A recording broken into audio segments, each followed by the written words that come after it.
What's up, everybody? It's Brandon from Box Office Banner and Cult Flick Symposium, and who is ready finally for a mid-year ranking? I know, it's not quite mid-year. It's July. But I let it kind of string out because I was busy with videos, around June 20th, and I'm like, okay, I'm about to post, and I'm like, you know what? Indiana Jones is close. Let's get that last blockbuster type of movie in there to make it interesting. Saw Indiana Jones. Obviously, I think it released on June 30th. Now we're in July. It's not perfect, people, but yeah, mid-year. And what we complaining about maybe a couple extra movies being in there? All right, let's do it. How many movies do I have here? Let's see. I have 34 movies to rank for you so far this year. Coming in at dead last, number 34. I'm so sorry, Fonty. He recommended this movie, said it was hilarious. Obviously, I'm not on that wavelength. It is like the only bad comedy I've seen this year, at least in my opinion. Obviously, Fonty likes it. Shout out to you, brother. But Quasi, as in Quasimodo, Broken Lizard did did y'all even know this came out? I did not. I've never been a big Broken Lizard fan, though. You know, the guys that, if you're not familiar with Broken Lizard, Super Troopers, that type of shit. Didn't even do a review for this one. You know, I kind of got to it late, and I wanted to, and just, I feel like I've reviewed like every movie I've seen besides this. Maybe there's like one more. I don't even know if that's true, though. But Quasi just did not hit the mark for me at all. There's a couple times I definitely laughed, but it was like, it wasn't like even times where it was like dry. It was a lot of like, just not feeling that. And then, you know, the couple moments where I'm like, oh, that was funny. And then I'd be like immediately like, oh, guys, I can feel you trying too hard. Again, though, let it be known, if you haven't seen it, maybe it's for you. Not a Broken Lizard guy. I don't even like Super Troopers. Ugh. Yeah, the opening scene, of course, you know, funny. But the rest of the movie, it's watchable, but I'm not on the level other people are. Quasi comes in dead last to me. Nefarious is next up. This is a movie I saw with Josh from the podcast, and he is over the moon about this movie. Me, not so much. Did not have a good time with this movie at all. Initially, I was very intrigued by the setup, and Sean Patrick Flanery is going to be the deal breaker for you in this movie. Is he overacting? Is he killing it? What's he doing for you here? Because it pretty much takes all in this one room. And there's moments where I'm like, oh man, like I'm wanting to love this right now. I'm really wanting to. I'm going in with that mindset, and Flanery's killing it. But then as soon as he's killing it, you're like, okay, need to dial it back. It's like it was a constant wave of emotions where I'm just like, oh man, he's doing, oh, it's too much. Oh, I know he's doing it. And eventually, over the course of a movie in one room, I just kind of checked out. It just did not work for me. It's also one of those movies that's way too preachy. Like, right before the movie started, it did some, like, I can't remember exactly what it was, but I remember it being some, like, far right-wing shit that was like, okay, like, what was that?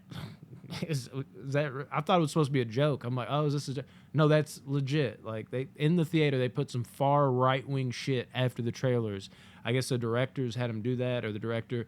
And then the movie started, and it was like this horror movie. It was this fucking like Christian propaganda about God, believing Jesus, disguised as a horror movie, as a lot of people have said. And it just, the more I think about it, it just rubs me the wrong way. Nefarious is a letdown. I actually had somewhat of moderate hopes because I was rooting for Flanery in this movie. He was half and half, had moments of greatness, but the movie just did not deliver for me. Talk about disappointments. We're moving into that category because I had high hopes for these movies. I had to watch this one again, folks, but Beau is Afraid coming in at number 32. This hurts, man. Ari Aster is like the director I look forward to the most. The most. Hereditary. Top 50 material, if not top 50. Midsommar. I'm sorry if you can hear these fireworks. 3rd of July, people. They're letting off out here. Midsommar. Definitely top 50. Absolutely love it. Ari Aster is a very distinct directorial style that works for some people, not so much for others. I'm normally not in the latter. Here is in the latter. I felt the runtime. I love this movie because it's 3 hours long. I mean, it's like every bit. Not every bit, but you might as well say every bit because I think it's 2 hours and 59 minutes. Like, just add the fucking minute and let's say every bit. it's a real slow-ish burn. There's stuff going on, but not quite to the point where you're like, even for me who loves slow burns, you're like locked in enough. You're waiting, you're kind of like biding your time as you're like, where is this going? Because, that's this movie. Even from the trailer, and somebody's an Astor fan, you're watching this like, what is this going to be exactly? I don't think anybody knew going in. And I think a lot of people still don't know. But a lot of people are just like, I don't have to know everything. I'm on board for this. Me, I can be that way, but this one I needed more. And what I got checked me out after like the 2-hour mark. I was really involved, and I was like, let's see where it ends up. And with the last 30 to 40 minutes, I was just like, bro, like, I'm ready to leave the theater. And I can't believe, like, I hate myself for being that way. I love Ari Aster, and I wanted to love this movie more than anything. I got to watch it again, but by the last hour, I was just, I was done. God, that hurts to say. Beau's Afraid at 32. Number 31, 65. I thought this had a chance to be one of the best movies of the year. This is one that really suffers from the blow of, it's not probably as bad as I have it, but given the talent here and just the thought like, oh my God, dinosaurs. Except not in the Jurassic Park verse, like its own thing. Adam Driver's in it. Let's fucking go. This has potential. Like, this could be my favorite movie of the year. And to walk away with something this fucking average just makes me hate it even more. It just bothers the fuck out of me because I feel like they squandered away such a great opportunity. Adam Driver's not even that great in it. It's just like you could have put anybody in this, and it just does not work. I kind of want to watch it again just to, watch it and be like, maybe now my anticipations die down and I can just be like, okay, it's an okay movie. But the fact that it's an okay movie and I had those hopes really hurt it. Did not enjoy 65 for those reasons. All right, coming in at number 30, is this what it is? I don't have these numbered. I need to figure out how to do that, actually. What is view and carousel? That's not it. Yeah, I got this, what do you call it? The damn, there it is. I got it now. Not to worry. Got on Letterboxd, and I did not have the ranking up. So I'm trying to memorize. I'm like, what number is that again? So 65 at 31. At number 30, Pope's Exorcist. This movie, it's low, I know, but it's not as terrible as other Exorcist movies. But keep in mind, I pretty much loathe all Exorcist movies. And it's a little disappointing because Russell Crowe's in it, and I just thought maybe he could swing me in this one. And I got to say, Russell Crowe is worth the price of admission. He is great. But the movie overall, even though he brings a little something to it, sorry for kicking the camera, just gets kind of boring. It gets kind of stale. I really enjoyed the opening, and by the end of it, it's just too many tropes. I mean, if you're into these kind of movies, you should watch this movie because Russell Crowe definitely brings something to it. But at the end of the day, it's just a forgettable movie. We're into territory now where, like, I only have disliked 4 movies on the year. This one's damn close to dislike, but, it's in that middle zone. Pope's Exorcist, not all that to me. Number 29, The Mother with J-Lo. Better than I thought because I thought it was going to be an atrocity, but it's still a fucking average movie. J-Lo over here doing motherly things, She's doing, like, the whole, like, protection, revenge type of thing. I had no interest in this movie, but I was like, I need to do a review, and maybe it's even worse than what I think it is because I was pleasantly surprised, but obviously I'm pleasantly surprised in a way that it's number 29 on my list. Not the worst you could do, but still not good either. Number 28. This was a big disappointment for me. Didn't have much hype going into this movie, like initially. But as more trailers came out, the more I saw Sophie Thatcher from Yellow Jackets was in it, Stephen King. I'm like, you know what? The Boogeyman. Let's do this. This is another one that could be a little higher. But again, like 65, it suffers from me putting a little hype behind it. It really felt like it was going to be something more, and people were kind of describing it as that, and it just doesn't do enough to be anything special. It's basically the same old PG-13 horror movie you've ever seen, the same tropes. This movie doesn't do anything unique or different at all, and it's got the potential here with being Stephen King and Sophie. If you don't know her from Yellow Jackets, she's so amazing, and it just doesn't do enough like it should. This should be a better movie. And the pieces are there for it to be a better movie. So overall, I'm sitting here like, I can't even give it good for that reason. This next one suffered from the same thing. Number 27, Malum. I'm a big fan of The Last Shift. For me, it's fine, but in the end, do we really need this reimagining? It's from the same director, a little bit bigger budget. It has its moments, but I definitely prefer The Last Shift. For me, it's kind of throwaway. It's like, okay, Malum exists, and it would be fine if it was on its own. It's just like a one-off watch. But for me, I had The Last Shift. I don't need this. Some people prefer it to The Last Shift or think it's like a nice little counterpart, like alternate universe type of thing. Me, I just don't see the need for it. Number 26. We are moving into good territory now. Yes. Number 26 is Elemental, the Disney movie. This one was not in the good territory for a long time, but by the end of the fucking movie, man, I'm sitting there, I'm just like, damn it, Disney did it again. It just finds a way to creep in and makes it a good time. Like, no matter how much I was checked out of this movie at times, by the end of it, Disney just finds a way. You know, it puts that smile on your face, it puts you at that, like, happy mindset going forward. Like, yeah, it's going to work out. It's going to be all right. It checked the right boxes. Elemental's definitely lower tier Disney, but it's not a bad movie. Again, do they make bad movies? It seems like they don't. Almost did, but damn. Yeah. Also, lead character in the movie, I forget her name, definitely saved it. She was amazing. Everybody else, yeah. Anyways, number 25, Power Rangers, Once and Always. There is nothing special here, and it definitely scoots by into good territory, just on pure nostalgia. There's some terrible acting. This isn't amazing. It's almost not even a movie. It's like 50-something minutes long. Whatever you want to call it, I put it on the list. It's close. Maybe it isn't a movie. Maybe it is. But it's good enough. If you're a big Power Rangers fan, if you're not a big Power Rangers fan when you're little, stay far away. If you are, it'll check all those little boxes you want to see and be exactly what you thought it was going to be. Some terribly acted, nostalgia-ridden, I got a smile on my face. I love Power Rangers. You know, it's good. Nothing special, though. Number 24. This is one of the more frustrating movies on this list because it didn't disappoint necessarily, but it did not live up to expectations. That's short for expectations. I don't know. Thinking on the fly here, people. Number 24 is Scream 6. I do not get the love this movie's getting at all.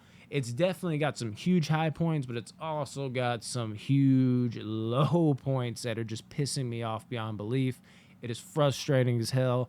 It's kind of doing what reminiscent of what the latest Halloween movies have done to me, where I'm just like, oh my god, oh my god, oh my god, it's so dope, oh my god, what are you thinking? We're starting to get into that territory with Scream. I was hoping this movie would grow on me in a rewatch, and it just did not.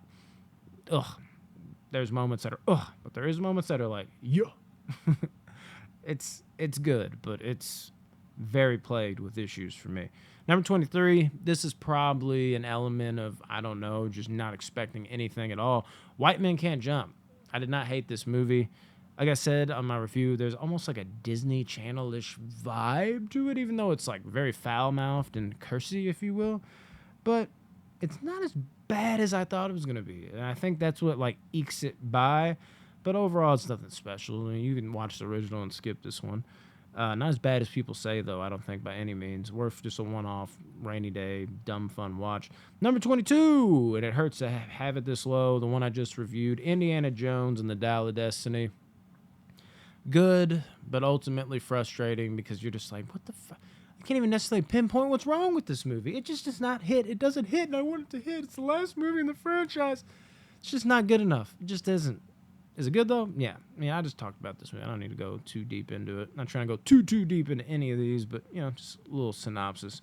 Number 21, The Machine. Burt Kreischer in a big-time movie.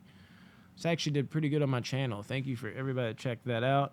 This is a good comedy. I don't think otherwise. I really enjoyed this one. It's nothing great. It's nothing special. But for a stand-up comedian in a lead role with just crazy antics that eventually win you over, The Machine is not a bad comedy. Now we move into really good territory at number 20, Super Mario Brothers movie. bare minimum really good, because this movie's really fun. It's a really good video game adaptation. But I think the one that holds us back, or the thing that holds us back from being great, is honestly, with this cast, it is just stacked to the gills. It should be funnier. I don't care. I know a lot of these motherfuckers are really good with their raunchy comedy. They could still be funnier. It doesn't do enough in the comedy department for me. And that could be fine in a Super Mario Brothers movie. But when you got this lineup, what are we talking about here, bro? We're talking about Chris Pratt, Charlie Day, Seth Rogen, Keegan-Michael Key, Jack Black. That alone, my God. And I know I'm probably leaving out a couple. Like, it's just dope. My God, could have been so much funnier. Super Mario Brothers at 20. Number 19, Ant-Man.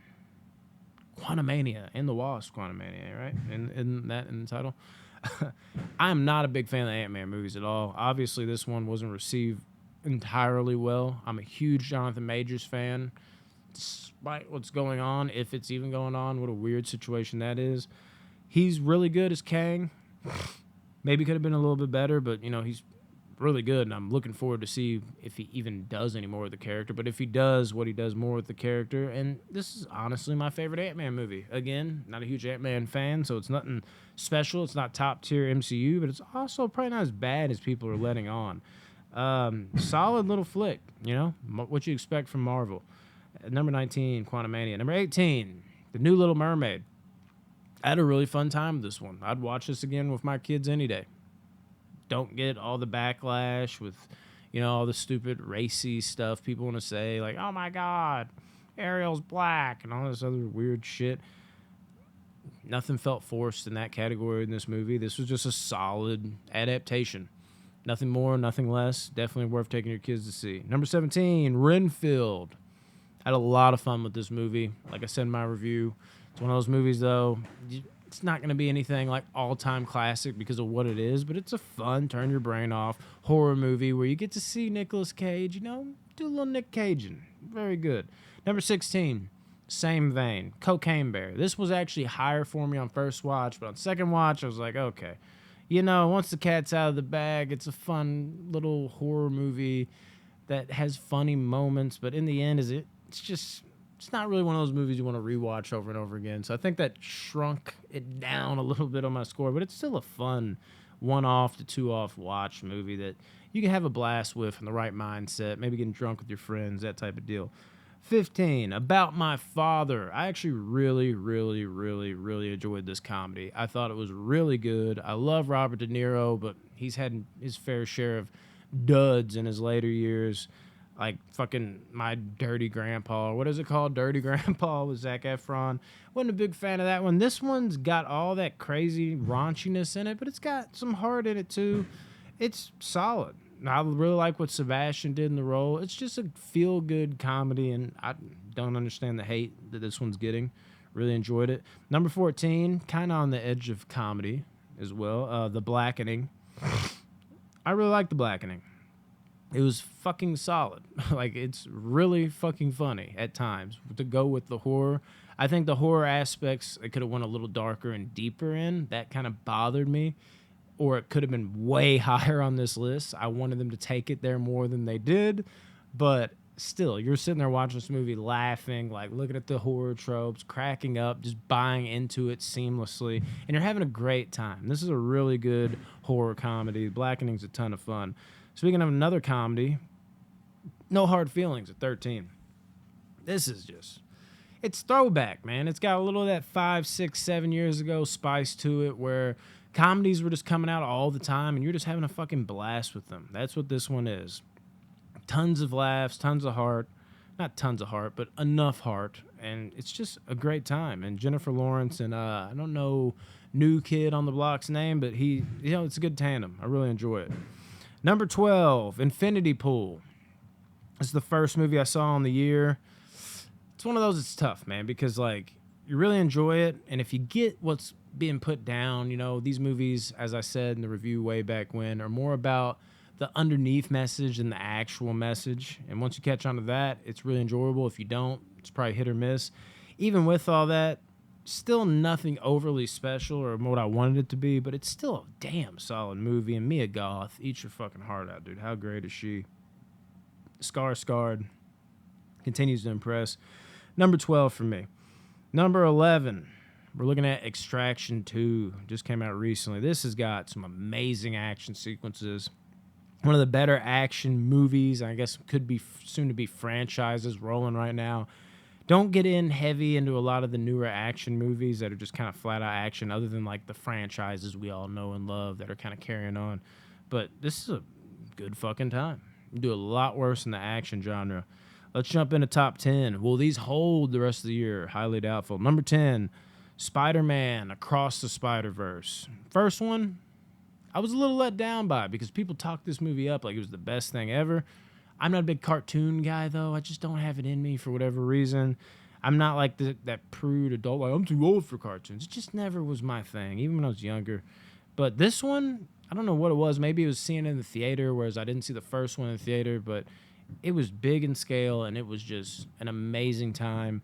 I have a couple little gripes here and there, but it's fucking top tier, really good Spider-Man movie. I'm getting the hype now, guys. Really good. Miles Morales is a winner. Number 9, we're moving into great territory now, as Across Spider-Verse was on the cusp. Number 9 is Air. Air, movie about a shoe. How's that great? Well, it's Michael Jordan's shoe, and the actors and characters make this movie a fun fucking watch and just a great drama, too. This movie is a ton of fun. If you're into basketball, even if you're not into basketball, it's one of those that crosses over into both of those things. It doesn't matter. You will really, really enjoy this movie. I absolutely love this movie. Absolutely might be strong. It makes it sound like I'm like over the moon about it. No, because oddly enough, I'm as big of a basketball sports fan in general I am. I never really get into the sports movies. In terms of, sport-ish movie, it's not like we're watching a basketball team go through it together like a Coach Carter or a Hoosiers or a football team like Friday Night Lights, remember the Titans. But it is a sports movie at the end of the day, and it's surrounded around sports. This is one of my favorite ones now. Air is a blast. Really good. Probably be even higher on your list. Number 8, guilty pleasure time. Fast X. I haven't even enjoyed the last few, honestly. They're fine. The last one before this, particularly Fast 9, sucked ass to me. I've been kind of burnt out on the Fast and Furious franchise, but something about this one checked the right boxes, and I think it's all Dante. Jason Momoa was that fun and electric to me that he just made this movie this good. I mean, just talk about top-tier performance this year in terms of not like performance, oh my God, the acting, but just likability and just be like mesmerized when he was on screen. He elevated the shit out of this movie, and yes, a Fast and Furious movie is in my top 10 so far. Did not expect that. Fast X, loved it. And I love the little, I won't say that. I'm going to leave that actually, it's not really spoiler, but it's spoiler enough. I'm not going to say it. Number 7. This is all the way at number 7, and I was still disappointed from this movie because the hype was real. Evil Dead Rise. What a blast this movie is. What an amazing gore fest. Fun, another entry in the impenetrable, amazing Evil Dead franchise. I don't get the naysayers with this one. It is a ton of fun. The lead performance by the main Deadite and the mom, blast. Just killed it. Open up now. She kills it. Love it. Still, though, there's an element missing. Maybe it was, the city setting just didn't sit as well. Who knows, man? It's not quite like that number 1 of the year like I wanted, but top 10, it checked the right boxes enough.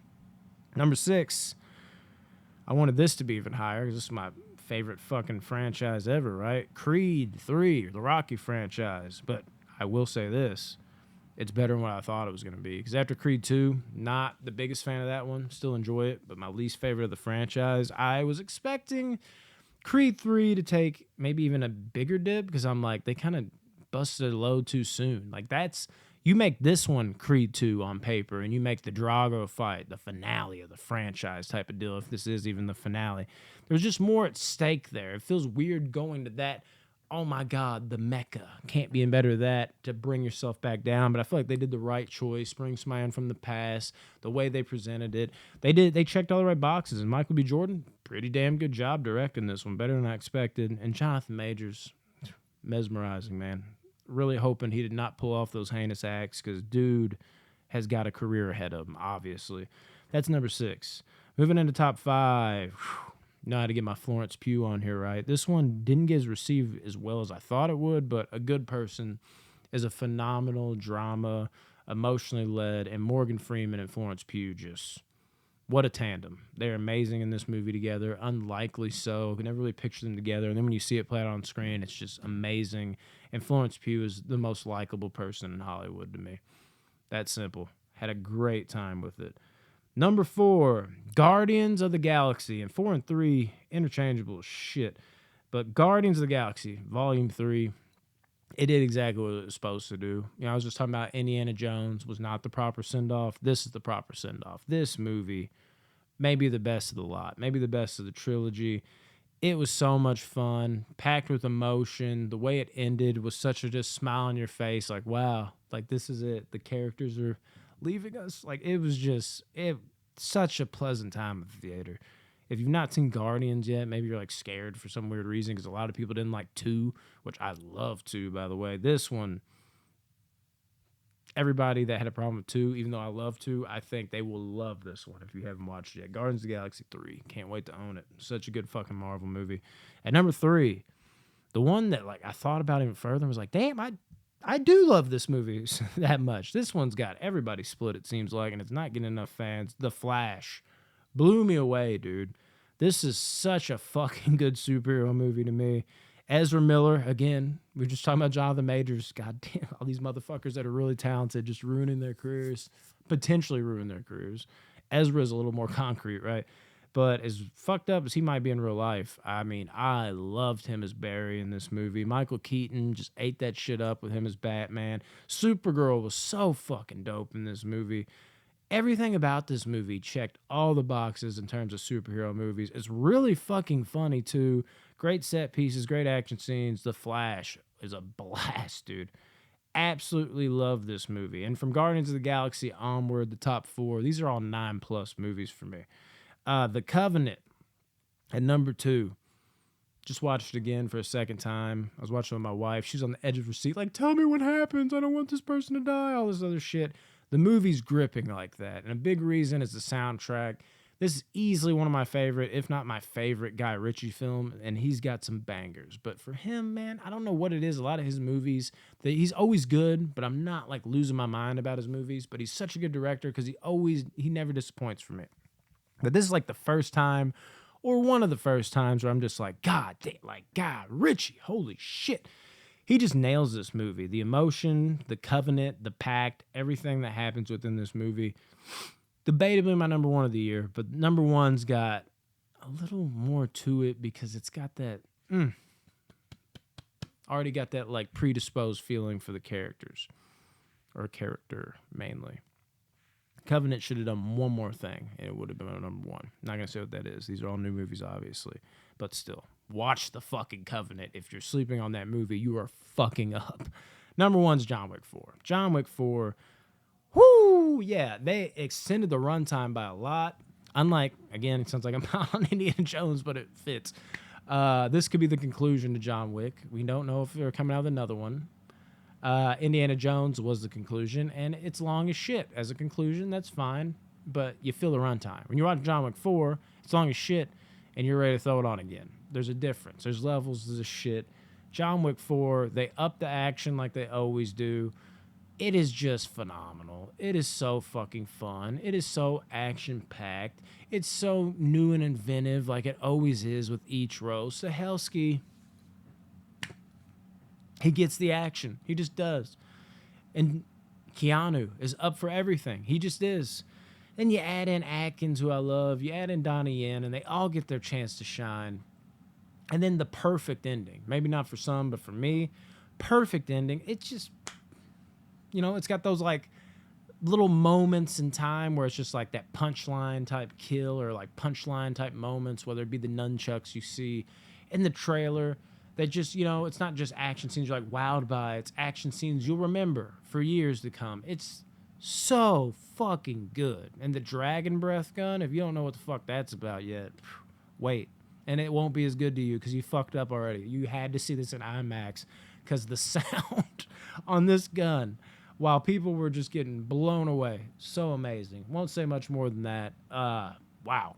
And Donnie Yen. I mean, we talk about Atkins. Great, right? But Donnie Yen, please start a franchise with him. What's his name? Kane in the movie. It's been a while now since I watched it. I've seen it twice now. Just as good on second viewing. And Marco's Roar, too. Got to give him a shout out. Coming in like a little lesser known than those guys.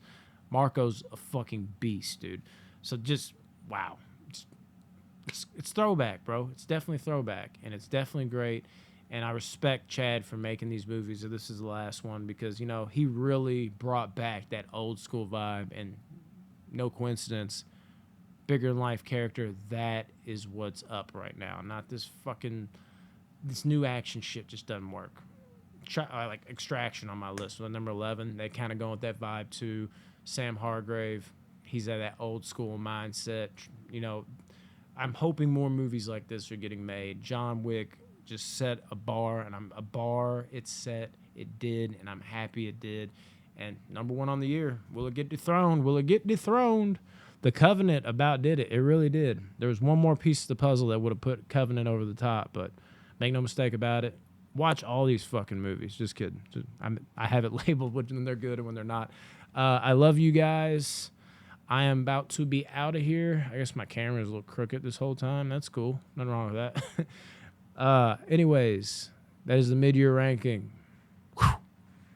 What will the second half of the year bring us? I'm sure this is going to get shifted around a lot for the ultimate ranking at the end of the year. What y'all's ranking so far? Do you agree with my rankings? Do you think my rankings are shit? You might. Like, share, comment, subscribe, all that good shit. Comment mainly. That's the shit I love the most. Peace.